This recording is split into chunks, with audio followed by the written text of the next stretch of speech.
ছাতকে আন্তর্জাতিক দুর্নীতি বিরোধী দিবসে মানববন্ধন ও আলোচনা সভা অনুষ্ঠিত হয়েছে। ছাতক থেকে ফজল উদ্দিনের তথ্য ও চিত্রে দেখুন বিস্তারিত।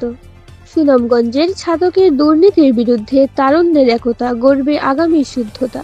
এ প্রতিপাদ্যকে সামনে রেখে সারা দেশের ন্যায় ছাতক উপজেলায় গত ৯ ডিসেম্বর সকালে উপজেলা চত্বরে জাতীয় পতাকা উত্তোলন ও শহরের শহীদ মিনারের সামনে দুর্নীতি বিরোধী মানববন্ধন ও উপজেলা সম্মেলন কক্ষে দুর্নীতি বিরোধী আলোচনা সভা সহ নানা কর্মসূচি পালন করা হয়েছে।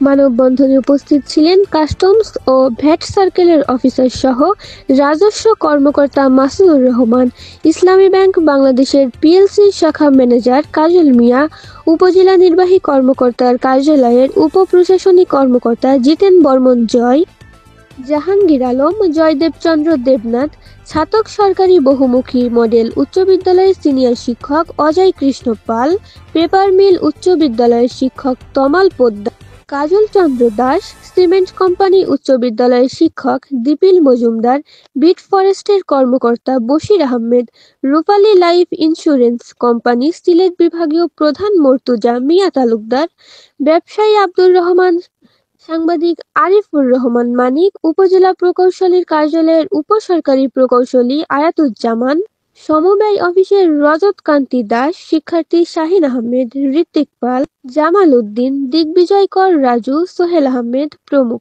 সারা দেশের আপডেট নিউজ পেতে উত্তরের নিউজের সাথেই থাকুন।